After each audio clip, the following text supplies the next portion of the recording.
sou Elton Simões Gomes. Oi, eu sou Diogo Cortiz e esse daqui é o Deu Tilt, o podcast do UOL para os humanos por trás das máquinas. E hoje a gente está emaranhado, entrelaçado, quânticos, morto e vivo ao mesmo tempo. Não entendeu nada? Não tem problema, afinal a conversa de hoje está longe de ser algo binário.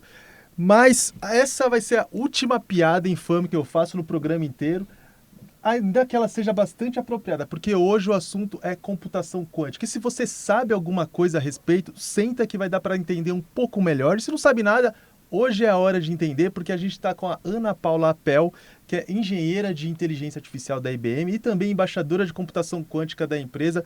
Muito obrigada pelo seu tempo, Ana Paula. Eu que agradeço o convite, obrigada por me receberem aqui. Vai ser um prazer falar um pouquinho com vocês desse assunto tão intrigante. Antes de a gente começar esse papo, que eu também acho que vai ser intrigante, um pequeno aviso. Para quem só ouve a gente nas plataformas de áudio, saibam que a gente também está ao vivo em a cores no YouTube, toda terça-feira, às 3 horas, lá no canal UOL. Bora pro papo, Diogo? Bora.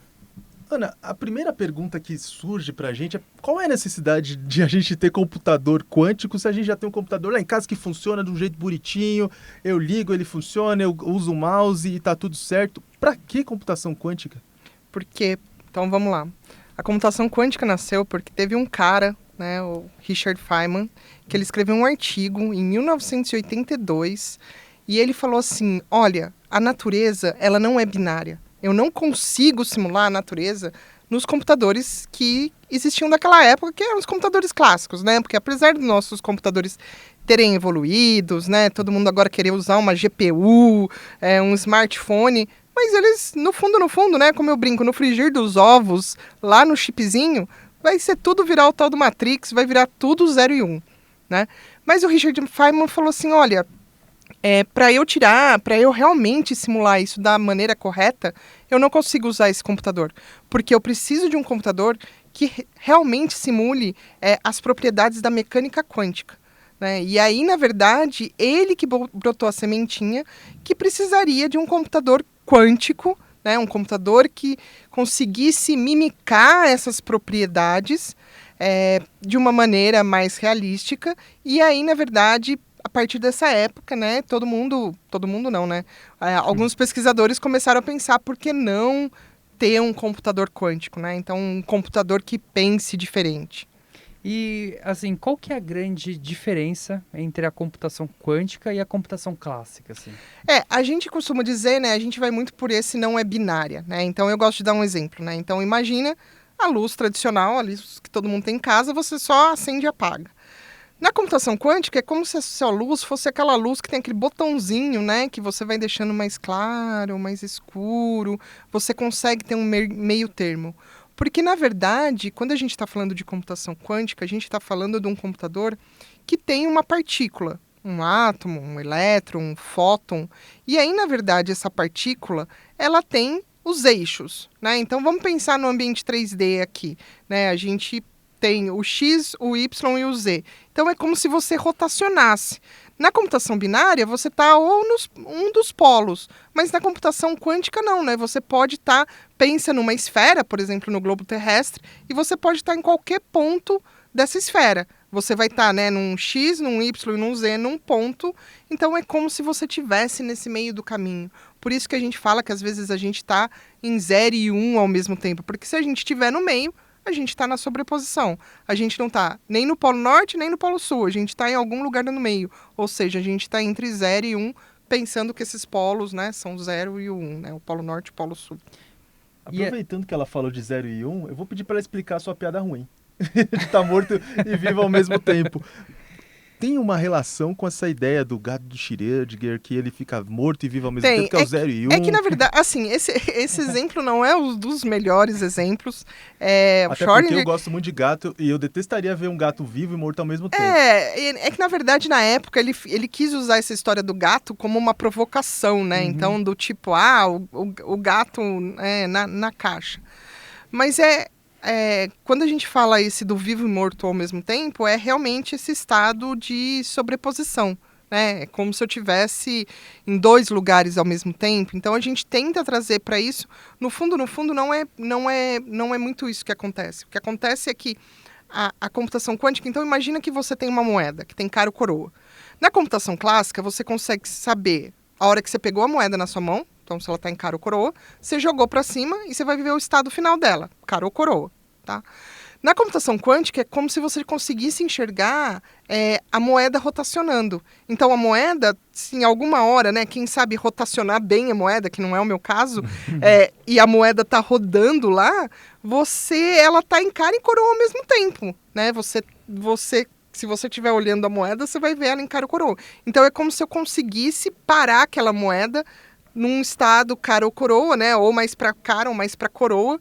E como se eu conseguisse, então, enxergar esses estados ao mesmo tempo, né? Então, na computação quântica, por eu tratar, né, de um átomo, eu consigo colocar ele em diversos, né, em manipular os estados desse átomo, e por isso que tem essa história do vivo ou morto, né? Então, e aí tem um outro ponto nessa história que é o seguinte: todo sistema, né, quando eu meço, eu interfiro no sistema. Então, a história do gato se eu abrir a caixa, eu vou alterar o estado do gato. Né? Eu gosto de brincar. Você gosta de tomar cerveja? Opa! Se você põe uma cerveja para gelar e alguém fica abrindo a geladeira toda hora, o que você fala? Eu expulso essa pessoa da minha casa. Então, porque ela está mexendo no sistema, ela está interferindo no sistema, então ela não está deixando a sua cerveja gelar. Então é isso, o computador quântico, na verdade, ele quer manipular o spin, mas a hora que eu for medir o resultado, eu estrago aquele resultado, porque eu interferi no sistema.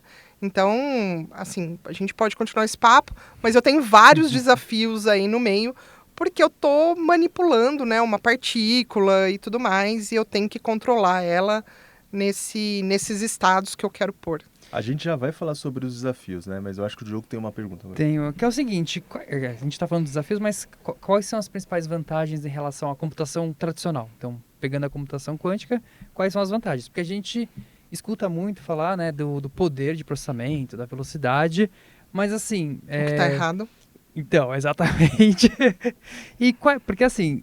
Também não é todos os problemas que a gente vai resolver com a computação quântica. Né? Então, porque muita gente vende... Né, essa promessa, quando a computação chegar, a computação quântica chegar para valer, a gente resolve todos os problemas, né? Então eu queria escutar mais de você sobre isso. Na verdade, vamos lá. Primeiro que o computador quântico ele não é mais rápido, né? Pelo contrário, ele é mais lento em termos de clock, né? Que é o que a gente mede o computador. Ele é mais lento. Atualmente, ele não é mais potente do que os computadores clássicos, né? Então, eu sei que o Diogo adora falar de IA, principalmente IA generativa. Então, ninguém vai rodar um LLM, uma IA generativa num computador quântico. Não ainda. Pode ser que a gente venha a rodar, mas não no momento que está hoje. A ideia do computador quântico é que, como ele resolve esses problemas diferentemente, né? Então, ele tem uma maneira de pensar diferente, usando essas propriedades da computação quântica, da mecânica quântica, sobreposição, entrelaçamento e interferência, alguns problemas que hoje a gente não consegue resolver direito no computador clássico, vamos pegar por exemplo, logística, rota. Tudo bem, todo mundo vai falar, o Waze funciona. Funciona, mas a gente tem que dar algumas dicas para o computador para ajudar a resolver esses problemas. Né? O que a gente chama de heurísticas, né? Então, a gente dá, né, por exemplo, né, computar portfólio, né? Quais os grupos de ações que eu devo comprar. Eu não consigo computar todas as possibilidades. Então, a ideia é como o computador quântico ele consegue enxergar esses vários estados ao mesmo tempo. Problemas que são combinatoriais, eu vou conseguir resolver de uma maneira mais fácil nesse computador. Ou seja, a promessa é que ele vai conseguir resolver problemas que hoje na computação nós chamamos de problemas intratáveis, né? Ou que a gente não consegue resolver no que a gente chama num tempo polinomial. Quem não lembra de um polinômio ali é aquela equaçãozinha onde eu tenho x elevado a alguma coisa, né? Quando esse elevado a alguma coisa cresce muito, fica muito difícil para o computador resolver, né? Ou seja, vai dar para resolver as chances do Corinthians não ser rebaixado. Será que tem solução? Você é corintiano, né? Eu já saí dessa conversa mais triste. Você é corintiano, né? Eu não tô nem meio triste, nem meio feliz. Eu tô só triste. Mas acho que é importante trazer esse ponto, porque é isso, né? Desmistificar, né? Porque Exato. todo mundo vende computação quântica. Todo mundo não. Pessoas que nem são da área de computação quântica. Isso que é o mais interessante, né? São pessoas, gurus de tecnologia, que vendem a computação quântica como a grande solução, sendo que ela é muito útil, Mas para casos específicos, Para né? os problemas específicos. Então, a ideia é que ela realmente, né, e que ela não vá substituir o nosso computador. A ideia é que eles vão trabalhar junto. Aliás, hoje a computação quântica é totalmente dependente, porque os nossos dados são clássicos. Né? Os nossos dados não são quânticos. Nós vamos ter que transformar e nós vamos depois ter que pós-processar esse resultado num computador tradicional. Então, a ideia é que a computação quântica ela não vá substituir, ela vá trabalhar junto. Né? Ela só resolve, né, um problema, um pedaço de um problema de uma maneira diferente. Se o método de qualificar a capacidade de um computador hoje em dia são os clocks, entre outras coisas, medir a computação quântica com essa régua não está um pouco errado também? Quais são as novas réguas? Assim, a gente tem algumas medidas, né? Então, a gente, por exemplo, tem uma medida lá que você mede o tempo que você consegue deixar a sua partícula num determinado estado. Né? Então, é uma medida que hoje a gente não tem na computação clássica, porque a gente não precisa, né? Ele fez lá, você rodou de novo, mas a gente tem essa outra medida. Então, a gente tem a medida, né, dessa velocidade até para comparar, mas o computador quântico às vezes acaba sendo mais rápido, porque como ele resolve o problema de uma maneira diferente, ele é mais eficiente. Né? Então, na verdade, ele foi mais rápido no sentido de como ele resolveu o problema. É como se vocês dois estivessem resolvendo um problema de matemática. E a solução que o Diogo deu, ele chegou num raciocínio lógico mais rápido que o seu. Né? Então, não é que vocês operam em velocidades diferentes. É que o raciocínio foi diferente e aí, por isso, você chegou numa solução mais rápido. E quando a gente está falando desses computadores quânticos, o que ele tem de diferente dentro dele? E primeiro, assim, ele é bastante específico, né? Não é, assim, não dá para ter em casa um computador quântico, né? Então eu queria que você explicasse, assim, para a audiência, como que é um computador quântico, né? Na verdade, assim, a gente tem vários computadores quânticos, né? A gente tem diversas tecnologias. No caso, especificamente da IBM, a gente trabalha com o que a gente chama de qubits de supercondução. Então, essas partículas, né, eles ficam dentro de um chipzinho. Esse chipzinho é todo conectado, né? Tem muito fio de ouro lá, porque... Fio de ouro? Fio de ouro porque ele tem que ficar numa cápsula de criogenia. Você lembra quando queriam congelar as pessoas para não envelhecer? Sim. Então, é por aí. Você tem que pôr ele nessa cápsula, porque ele tem que ficar a 15 milikelvins. Isso é quase que mais frio que no espaço. Não é o zero absoluto, mas você tem que pôr ele num estado tão frio, onde você consegue manter por mais tempo, né, os qubits, que são os bits quânticos, né, nesses estados. Né? Então, por exemplo, no estado de emaranhamento ou no estado de superposição. Então, você precisa quase que congelar ele, né? Então, e aí ele é super suscetível a pulsos eletromagnéticos, porque eu estou falando de uma partícula. Né? Então, se alguém chegar com o celular, se alguém chacoalhar o computador, já mexeu todas as partículas. Então, por isso, né, que ele tem que ficar totalmente isolado, fica nessa cápsula. E, não, na verdade, assim, atualmente os computadores quânticos não são pensados para ser um device caseiro. Existe. Aquele dia que você estava aguardando, cara. Não, existe. Você tem aí um computadorzinho que tem 2, 3 qubits, que é para uso educacional, que você transporta ele fica geladinho, né? Ele parece um cooler, né? Que você... mas, assim, para você ter massivo, né? Então, acima, por exemplo, 127 qubits, 133 ou 1000 qubits, que é o que a IBM está trabalhando, a ideia é que ele fique em data center especial. Pode ser que daqui a alguns anos a gente tenha alguma coisa para ter em casa. Vamos dar um comparativo aí, que nem a gente tem os mainframes, né, da própria IBM. Pode ser, né? Hoje essa tecnologia não é pensada para isso. Até porque ela não é pensada para a gente jogar videogame, ou para a gente, né, fazer um prompt, ou para a gente fazer qualquer coisa que a gente faz com os nossos computadores. Ela é pensada para um fim muito, muito específico. Mas pode ser que ela avance, que consiga chegar mais perto das pessoas e que no futuro, né, talvez não as pessoas, mas as empresas tenham dentro de casa um computador quântico. Além do computador quântico, você tem que comprar uma geladeira. Essa geladeira... Ou um ar-condicionado bem potente, né? Mas é isso? Você tem que comprar um computador quântico que ele vem com a geladeira ou o computador faz parte da geladeira? Ele já vem nessa cápsula de criogenia. Então, hoje, os data centers, né, você tem... Então, até, inclusive, no final do ano passado, né, que a gente tem o evento do Quantum Summit, foi lançado o System 2, que é essa cápsula de criogenia foi aperfeiçoada, inclusive para esse computador ser posto, né, dentro de data center junto com os outros computadores. Porque a ideia é que para 2033 a gente tenha um supercentro de computação quântica conectando com os computadores tradicionais, então tudo junto. E aí um computador quântico de 100 mil qubits. Oi, Chico. Grande Diogo Cortez, nosso galã da ciência e da tecnologia. Eu vi você dando dicas por aí do que assistir, mas duvido que você vai ter uma dica que agrade realmente o público de Tilt. Eu não sou tão rápido quanto o buscador do Google, mas numa leve procurada por aí, eu achei um conteúdo que pode deixar geeks, nerds e gamers entretidos antes de chegar ao BBB hoje. Tô curioso, conta aí. Bom, é um filme de 2014 que fala sobre o cara que ajudou a decifrar os códigos das mensagens nazistas na Segunda Guerra Mundial. Sabe? Olha, dicão mesmo, hein? Esse eu sei, chama O Jogo da Imitação e conta a história do Turing, que é o pai da computação e criador do teste de Turing, que é usado até hoje na ciência. Dica de nerd, hein, Chico? Eu sou um homem de gosto eclético, meu amigo. E ficção científica, filme de robô e que tais estão na minha lista de favoritos. Aí, rapaziada, sigam o Chico Barney, porque ele é um dos nossos. E sei muito bem que quem gosta de ciência e tecnologia não consegue ficar um minuto sem internet, sem poder navegar tranquilamente de qualquer lugar da casa. Afinal, se preocupar com o alcance de sinal é uma tortura para um nerd que se preze. Eu falo por mim mesmo. Como que o cara assiste um filme futurista na tela e fica sem sinal de internet quando muda de um cômodo para o outro em casa? Não dá. Isso é coisa de filme de época. Ficou lá no passado. Por isso eu tenho uma dica melhor. Oi Fibra X Premium. A melhor experiência Wi-Fi do mercado.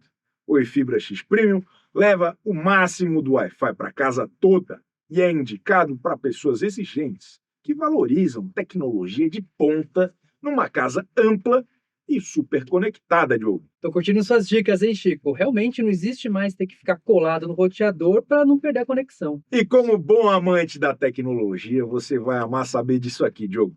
Oi Fibra X Premium é a única em toda a América Latina com a solução inovadora FTTR, com cabo praticamente invisível de fibra ótica e utiliza pontos Wi-Fi 6, conectando todos os cômodos da sua casa com a mesma velocidade e sem interferência de sinal. Mais do que isso, só se servir um cafezinho também. Mas a gente dá o braço e o cara já quer o corpo todo. Mas tá valendo, porque o Oi Fibra sempre se supera. Confira as soluções de Oi Fibra para sua casa, acessando o site que está aqui na tela ou escaneando o QR Code. E se preferir, pode ligar para 0800 025 76 51 para saber mais sobre essa maravilha e entrar na nova era da internet. Pô, mas imagina o Wi-Fi com cafezinho incluso, aí que os gamers não iam sair de casa mesmo. Hein? Eu aceito. Se oferecerem, eu aceito. E aí eu trago uma pergunta, então, que é uma curiosidade minha, mas acho que vai ajudar a audiência também. Porque hoje que a gente fala de inteligência artificial, um dos pontos que se discute bastante, a gente até comentou no The Tilt, é sobre consumo de energia, né? E a parte de resfriamento, consumo de água, mas isso na computação tradicional. Como que fica essa questão do consumo de energia pela computação quântica? É mais ou menos do que a computação tradicional? Você tem uma ideia ou é parecido? Ela não é mais. Na verdade, você tem o custo para fazer esse resfriamento, mas feito isso, ele é ok, né? E a IBM ela já está conectada com a política, né, de carbono zero, né, até 2030. Então, toda essa tecnologia já vem sendo pensada para ser sustentável. Né? Então, esse computador já vem... Então, assim, o consumo de energia, na verdade, dele é baixo. Né? Ele assusta, porque quando você vê, né, principalmente o computador quântico aberto, fora da caixa, todos aqueles fios e aqueles layers, mas não é algo que vai consumir muita energia, não. E aí eu tenho mais uma pergunta aqui, eu estou agora empolgado, que é o seguinte, você está falando do supercomputador, e aí a gente faz muito essa comparação com a computação tradicional. Então, por exemplo, a gente está falando de treinamento de IA, e você tem as grandes empresas, por exemplo, compram GPU de tal fornecedor. No caso da computação quântica, e aí pensando na IBM, é a IBM que também monta o hardware ou tem fornecedores específicos? Não. Assim, tem tipo alguém que faz o chipzinho congelado? Não, tudo... A IBM é micreira quântica? É micreira quântica. É a IBM que desenvolve a parada. Não, no System 2, a cápsula de criogenia está sendo feita por uma outra empresa. Eu não vou lembrar o nome, mas deve estar lá. mas toda a tecnologia da IBM, e mesmo assim, tem empresa, a gente tem uma empresa, a Cleveland Clinics, que é da área de saúde, Uhum. ela comprou um computador quântico para ela, da IBM, para ela usar sozinho, só que o computador ainda é operado pela IBM. Então, E fica, por exemplo, fisicamente dentro da IBM, você sabe? tem os data centers, né? Uhum. Então, a semana passada a gente teve, na verdade, o primeiro data center da IBM que foi construído fora dos Estados Unidos, que foi inaugurado na Alemanha. Uhum. Aí a gente tem alguns o que a gente chama de Quantum Innovation Center. Então, é um computador quântico que é dedicado a... como se fosse um grupo, vai. Então, você tem geralmente uma universidade e algumas empresas e startups, né? Que é para você ter o desenvolvimento de pessoas, né? De pesquisa, mas também pensando em negócios e aquilo lá aplicado aos negócios, né? E você tem alguns, o que a gente chama, né? Desses...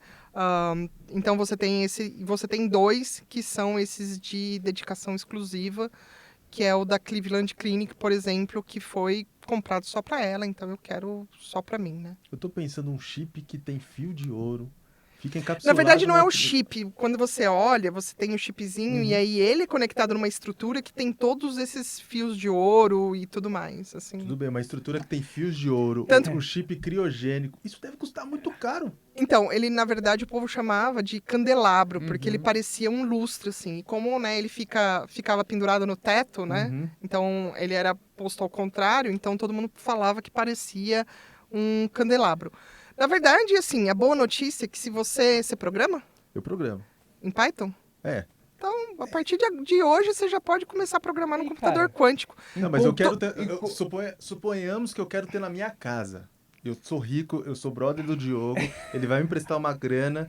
Quanto que seria pra comprar esse negócio? Ah, não sei. Não dá. Assim, a gente não tem um preço assim, porque tem muitas variáveis no meio do caminho. Uhum. Mas o que eu posso falar é que, claro, né, que essa compra e pôr em casa como, né, não é viável, todo mundo pode acessar através da nuvem. Então, todo mundo que criar uma conta lá não precisa pôr cartão de crédito, não precisa pôr nada, tem 10 minutos gratuitos.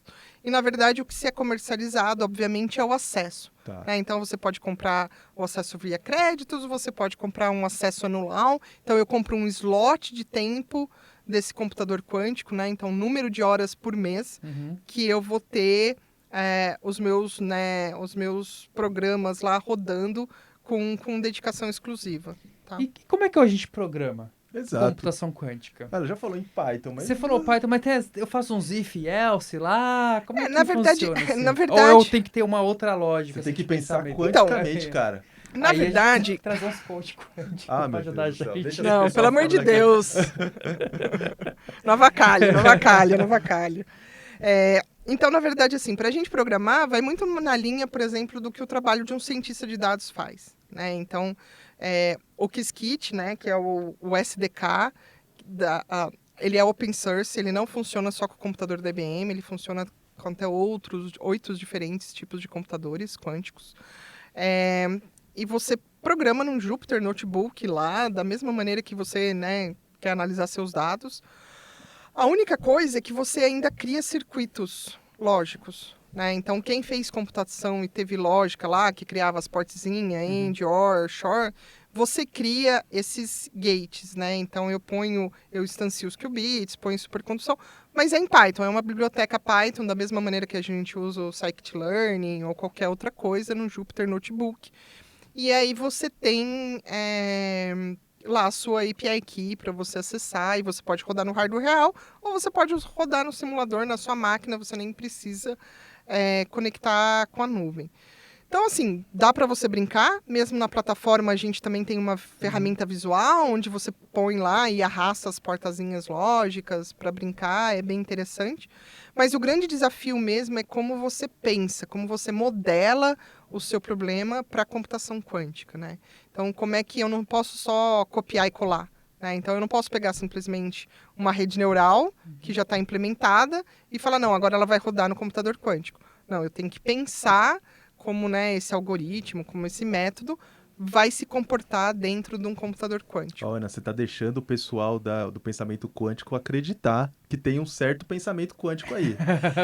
Tem, mas não é esse.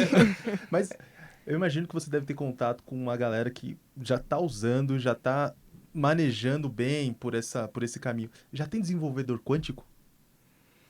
Na verdade, a gente já tem uma certificação de developer em Qiskit, né? Eu tirei a certificação, então você faz uma prova lá para mostrar que você sabe programar em computação quântica. Agora, developer quântico, aí talvez seja Cara, né? você vai criar uma nova demanda aí, Vai cara. ser um outro Paranauê. Amanhã no LinkedIn já vai ter gente ali colocando nos status de emprego que é desenvolvedor quântico, cara. Aposto que isso vai acontecer. Mas brincadeiras à parte, e aí, ainda navegando nessa piada, tem muita gente que que coloca quântico em tudo. É muito sedutor colocar. Você tem um universo de ficção, né? Então, mesmo se você pegar filmes, né? Tem um episódio do Black Mirror que não tem nada a ver com computação quântica, talvez tenha até mais com deepfake, tem até mais a ver com deepfake do que com computador quântico. Então, assim, tem muita gente que põe essa palavra quântico, né, aí no meio, mas, cara, é balela. Assim, não tem nada a ver com a computação. Eu já sofri muita piada disso. Que piadas? Até porque, né, embaixadora quântica, né, essa coisa, né? Então a gente fala embaixadora de computação quântica, porque embaixadora quântica já soa meio... Já teve gente que achou que você era coach quântica ou terapeuta quântica? Não, por enquanto não, mas assim, às vezes a gente vê uns eventos assim que você tem que pensar 2 vezes no convite. Eu tô até imaginando que evento que é, hein, Diogo? Mas, Ana, uma outra pergunta, assim, pensando agora no cenário do Brasil, né? Acho que é uma tecnologia emergente que está vindo. No Brasil, a gente já tem um mercado específico para computação quântica? Ou, principalmente assim, hoje, quais são as principais indústrias ou segmentos, né, da nossa economia que poderia se beneficiar mais do uso da computação quântica? A gente tem principalmente a indústria financeira, né? Então, obviamente, os bancos, né, com todos os seus modelos de crédito, modelo de análise de risco, de portfólio, né, distribuição de numerários, que no Brasil ainda, né, por ser um país muito grande, você tem, né, muita essa dificuldade. Distribuição de numerário, distribuição de grana, né? De dinheiro. Então, imagina que você, né, tem que mandar para os caixas eletrônicos, para as agências. E a gente tem cidades muito distantes, né, com caminhos. Então, não é uma logística fácil. Então, no Brasil, as indústrias que estão mais avançadas e já estão se utilizando isso é a indústria financeira, né? Então, falando de Brasil. Falando de outras indústrias, a gente tem... toda uma questão, por exemplo, de energia, você tem empresas de criação de novos materiais, né, de novos medicamentos, porque quando você vai criar um novo material, você tem a sua molécula lá, né, o seu composto químico lá, e aí você tem que fazer diversas combinações. Então, lembra, problema combinatorial, a computação quântica é boa para fazer isso. A mesma coisa, né, novos medicamentos, você tem proteína, descoberta de doenças, né? Mas a computação quântica ainda é muito uma área de pesquisa. A gente não vai ter nada em computação quântica com o que a gente diz em produção, né? Então você não vai, se um banco chegar para falar para você que o modelo de risco de crédito dele roda num computador quântico, você já desconfia. Porque não vai ser verdade. Tá? Então hoje isso ainda é uma pesquisa, até porque o computador quântico ele ainda é muito ruidoso, né? Então, os nossos computadores são tolerantes às falhas.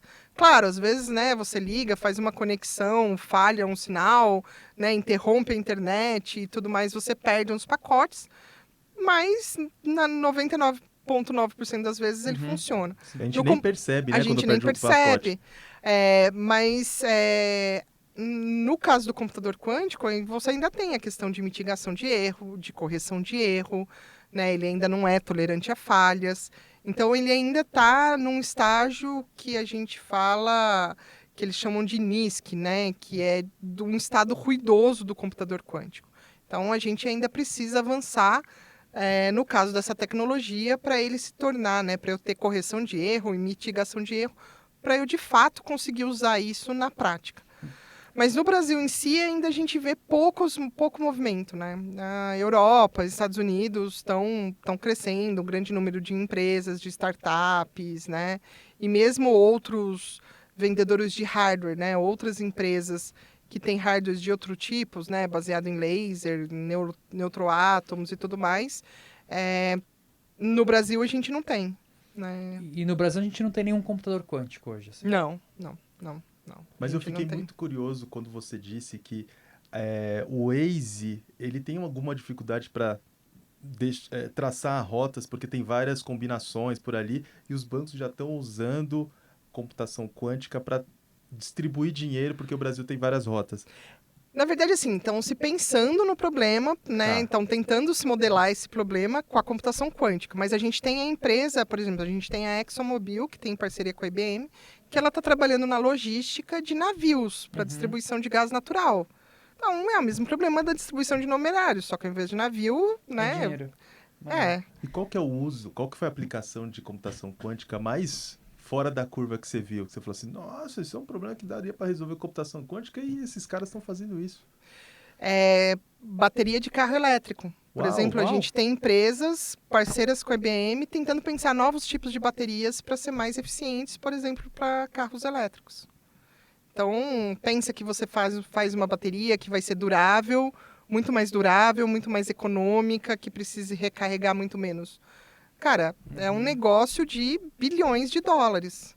Tá, então acho que só para a gente tentar trazer um retrato, assim, hoje do estado atual da tecnologia, a gente tem a computação quântica como uma alternativa para a computação tradicional, e hoje o estágio é muito mais assim, eu tenho esse problema, vamos ver se dá para resolver com computação quântica, e o processo vamos modelar para ver como que a gente consegue fazer isso. Seria mais ou menos isso. Então, não é um grande sistema rodando em computação quântica, não. A gente ainda está na fase de pesquisa de criar novos algoritmos, né? Então, já estão sendo criados, já existem redes neurais para computador quântico, diversos algoritmos, mas eles ainda estão na fase de pesquisa. Já tem gente tentando implementar IA generativa, LLMs em computador quântico. Vai ser mais eficiente do que a gente tem hoje? Não vai ser. Mas eu estou tentando pensar no problema, como que ele vai funcionar nesse novo computador. Então, é nessa fase da ciência que a gente está ainda. E você trouxe, acho que um ponto que a gente estava discutindo, né, antes aqui, porque assim, também, papo de internet e de pessoas aleatórias, né? Porque falam, nossa, a inteligência artificial está avançando. Imagina quando chegar a computação quântica. ou não, o LLM na computação quântica vai revolucionar. Bom, até onde eu estudei, não é bem assim que funciona, né? Então, não eu queria entender de você, assim, qual que você acha que é a grande promessa, assim, ou o que de fato realmente a computação quântica pode agregar para a área de inteligência artificial, tanto no curto prazo quanto também no longo prazo? Na verdade, assim, acredita-se, por exemplo, muitos modelos de otimização. Por exemplo, comparativo com Monte Carlos, né? Que é um algoritmo que você analisa os estados, né? Em que estado que eu vou, para que estado eu vou. Problemas de otimização, né? Que eu tenho que otimizar alguma coisa. Então, acredita-se também que o aprendizado de máquina, né, vá se beneficiar da computação quântica. Mas ainda não há provas disso, né? Então ele não se provou ainda. A gente então, não tem uma evidência que colocando um LLM na computação quântica a gente vai atingir a singularidade. Não, porque a gente ainda não tem todo esse poder computacional que a gente precisa crescer mais e resolver algumas coisas ainda no meio do caminho, né? Então, talvez quando a gente tenha isso, mas assim, você tem o problema que você tem que pensar diferente, né? Então, talvez a solução, né? E aí aqui é a Ana Paula falando, talvez vai surgir um outro tipo de modelo que não é uma rede neural, porque a rede neural foi pensada para uma coisa específica, né, para um computador específico, com GPU e tal. Talvez tenha que ser um outro tipo de rede neural que vai ser pensado para o computador quântico, porque ele tem que tirar proveito das propriedades. Se ele não tirar, ele não vai ser eficiente. Pelo que eu entendi, então, a inteligência artificial tem que passar por uma outra abordagem para ela começar a ser absorvida pela computação. Exato. Hoje, o que a gente tem de prova que vai funcionar, a gente tem alguns algoritmos que já sabem que vão ser super eficientes na computação quântica, que é o algoritmo, por exemplo, de Shor, de fatorização de números primos, né? Ou o algoritmo de Groover, que é um algoritmo de busca, né? Então, o algoritmo de Shor, num computador clássico hoje, se eu for fazer a tal da quebra da chave, ele vai levar milhões de anos. Já sabe que quando eu tiver um computador quântico numa escala grande, ele vai rodar em horas. Porque ele é um algoritmo que pensa diferente. né? E aí Que tira vantagem dessas propriedades. E Né? aí, quando você falou do Shor, eu lembrei dos números primos e tal, eu lembrei de uma área que também se discute bastante, que é a criptografia, né? E o que Se você nada vê disso? funcionar, se a computação quântica flopar, o computador quântico serve para uma coisa, para quebrar a criptografia. E isso já foi provado matematicamente que vai funcionar. Se der certo, ele pode ser usado para quê? O quê? Para muitas coisas, né? Então, eu acho que a gente vai realmente atingir um patamar. Então, assim, hoje a gente tem ideia desses problemas, sei lá, logísticas, novos medicamentos, né, sistema financeiros. Mas, cara, quem pensava na IA generativa, né? O quanto que, né? Ou na IA em si. Né? Então, talvez ele traga coisas que a gente ainda não está pensando, né? Que a gente vai ter que andar aquele pedacinho, resolver o que a gente acha que ele vai resolver e vai ter alguém, né? Então, se você quer ter um nome seu num algoritmo, a computação quântica é o melhor caminho. É agora, Diogo. É a chance que você tem de ter um algoritmo com o seu nome. Tá vendo? Pô. A gente pode fazer um algoritmo junto. Cortes Gomes. Gomes. Mas, Ana, eu tenho mais uma pergunta aqui, que é o seguinte, você comentou da criptografia, né? E essa é uma coisa também a gente escuta bastante, por isso que a gente quer qualificar o debate, que a questão da criptografia, ele vai ajudar a quebrar a criptografia, mas ele já quebra ou é uma coisa assim, quando tivermos um avanço na área, a gente precisa chegar perto aí dos 2 milhões de qubits, assim, então vai demorar muito. Então assim, estamos tranquilo por enquanto. Ufa. Então, o grande desafio da criptografia é que é o seguinte, né? Assim, o NIST, que é o órgão americano, ele já aprovou os novos algoritmos. Sim. Né? Então, a gente já tem, dos 4, os 3 algoritmos já estão certificados. Só que o grande problema são as empresas trocarem.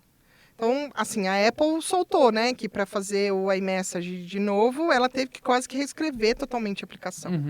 Então, o que a gente tem de estimativa é que uma empresa que tem até 50 aplicações, ela vai levar aí pelo menos uns 2 anos para trocar todas as chaves de criptografia. Para ficar mais seguro em relação a essa quebra da computação Porque quântica. foi aprovado. Os novos algoritmos foi aprovado. Agora, aquela coisa assim, cara, vocês vão ter que começar a trocar ou pelo menos mapear, porque se algum maluco chegar e falar assim, eu quebrei, até você, né, saber se é verdade, se é mentira, né, o pânico já foi. Então, as empresas têm que se começar a preparar para trocar a criptografia. Porque, né, pensa num banco. Cara, quantas aplicações? Né? Provavelmente tem muita coisa hard-coded, assim, lá no meio do código, tudo. Então, não vai ser trivial. Muitas vezes não sabe nem onde está, que chave que está usando. Então, assim, muitas aplicações vão ter que ser reescritas. Então, a grande dificuldade do que a gente chama dessa jornada de quantum safe, né, de você estar seguro quanto à computação quântica, é você trocar suas aplicações para os algoritmos que o NIST aprovou, que não são algoritmos quânticos, eles são algoritmos tradicionais.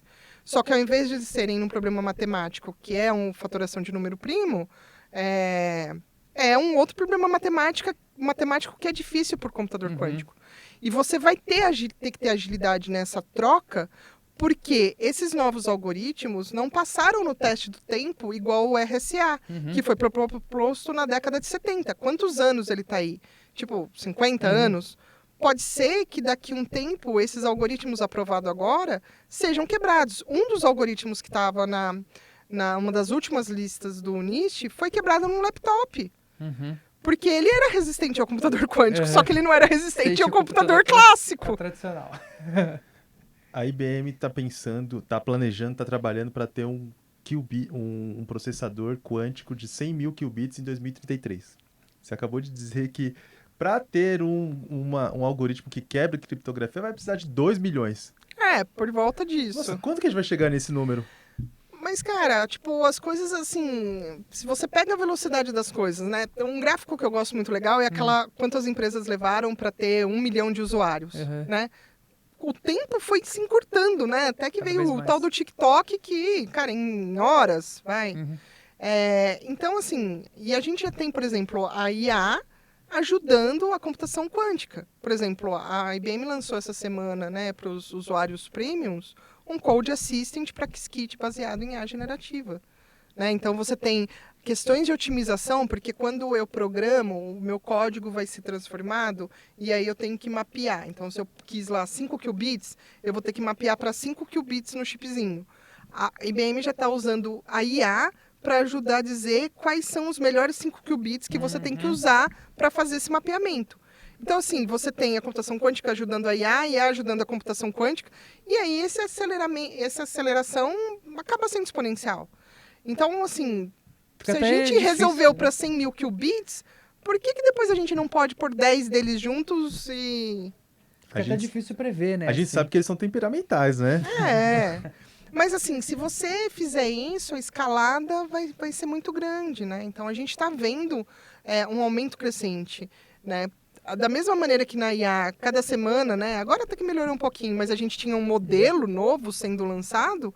Na computação quântica, você tem um anúncio aí, seja da IBM ou seja de uma outra empresa, né? Então, a gente acredita que a gente vai ter diversos hardwares, a gente não tem um hardware vencedor, que vão ser bons para os problemas específicos, né? Então, o da IBM é construído para ser de propósito geral, mas eu posso ter um que é muito bom para otimização, um que é muito bom para alguma coisa, para algum outro problema, né? E aí isso escalar de uma maneira absurda, Você né? tá me deixando acreditar. Você tá fazendo com que eu acredite. Tudo bem. A minha ideia é fazer todo mundo, depois que assistir isso, criar uma conta e sair programando e testando. Olha só.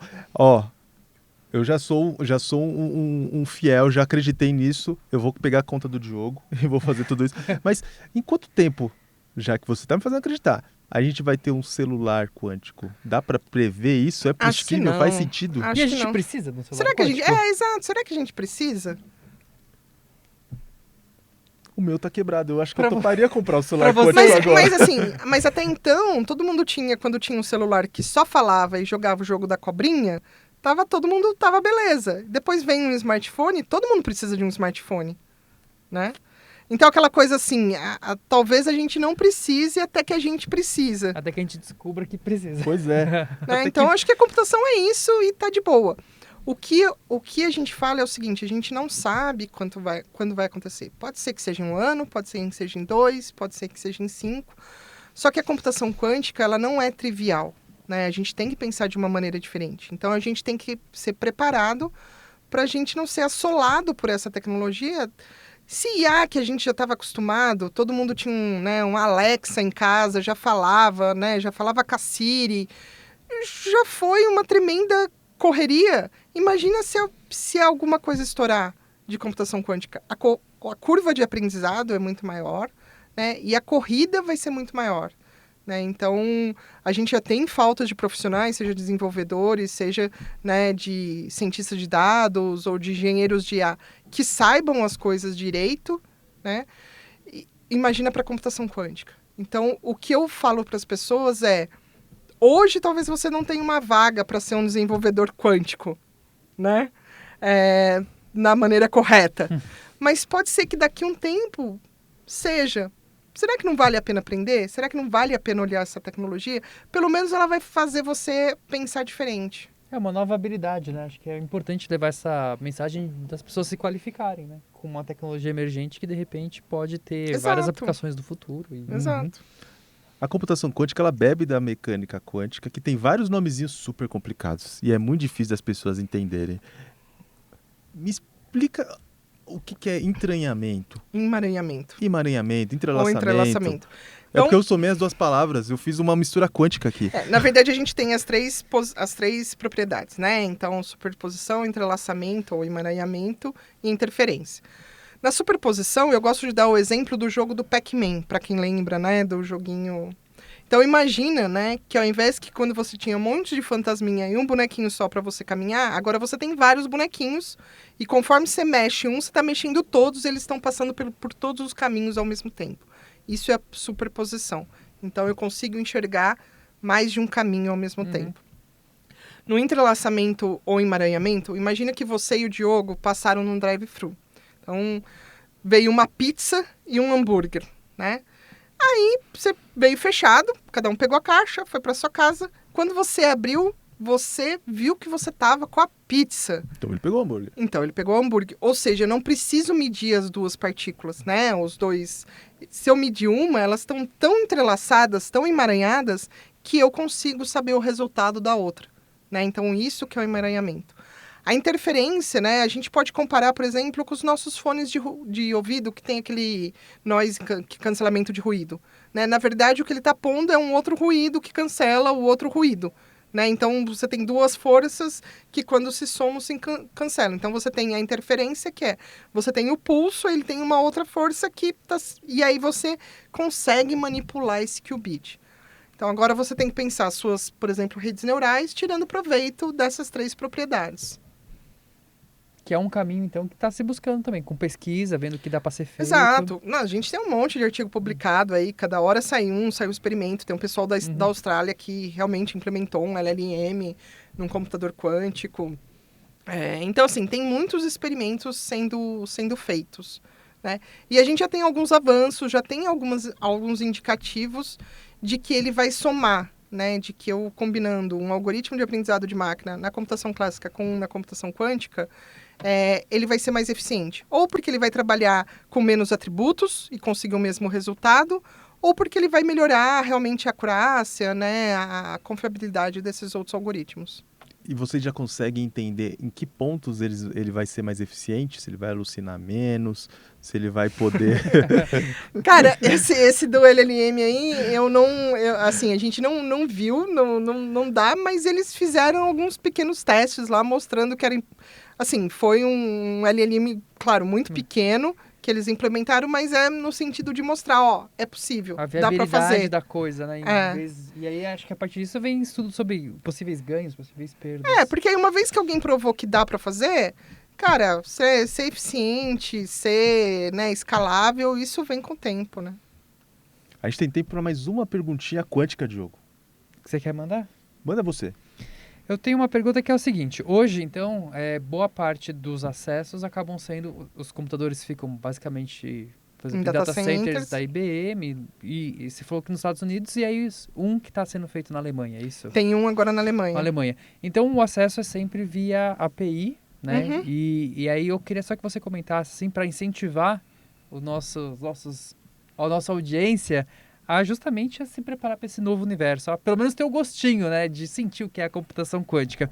Então, hoje na IBM, você fazendo a conta, você consegue acessar e ter você tem como se fosse alguns créditos para usar um pouquinho. Você tem 10 minutos por mês de graça. Aí, ó, Por 10 que minutos, é tão pouco? pessoal. Parece pouco. Cara, né? 10 minutos... Mas consegue fazer coisa pra caralho. 10 minutos equivalem, se você for comprar esses 10 minutos, equivalem a $1.000. Aí. Uau, 10 minutos valem $1.000? E na verdade, você está comprando só o processamento quântico. Então, o que for rodar... O que não precisa do computador quântico, né? Então, vamos dizer assim, vamos pensar na inferência, né? Uhum. Aquele pedaço de código que não roda no computador quântico não está contando o tempo. Você está contando o tempo da instrução que roda, que você manda lá. Você vai mandar um comando para ele, vai pegar o resultado, o resto ele vai fazer provavelmente na sua máquina. Então, cada minuto do computador quântico custa $100? Custa $96 o minuto. Tá. Isso é público, isso está lá na... Uhum. E aí, então, fazendo a conta, cada um ganha 10 minutos por mês. A gente quase um bom valor aí pra gente começar a se preparar e ganhar novas habilidades e competências. Eu aposto que o coach quântico deve cobrar mais que isso. E ganhar mais do que isso também. Né? Então, você que quer virar desenvolvedor quântico já sabe o caminho. Bom, gente, eu sou Elton Simões Gomes. Eu sou Diogo Cortes. Esse daqui foi o Deu Tilt. Agradeço muito a presença da Muito obrigado. Ana Quem Paula quiser me saber mais, pode me seguir aí no LinkedIn. Eu também tenho um canal no YouTube. Ah, pode falar qual que é o canal? É só procurar pelo meu nome, mas o canal chama Crazy for Data. Uhum. Eu tô com um projeto novo com a minha filha. Ai, e a ideia, ela tem 10 anos, e a ideia é explicar temas difíceis, nós duas juntas. Então a ideia é que se uma criança consegue entender, as outras pessoas conseguem entender. E a gente tem o primeiro vídeo falando de criptografia, falando de IA. Eu gosto muito dessas explicações, assim, quando coloca para criança, assim, porque acho que é fundamental, né? E essas criações de metáforas que acontecem ajuda até nós, adultos, a entender melhor os assuntos. Bom, legal. Esse daqui foi o Deu Tilt. Segue a gente lá no canal UOL.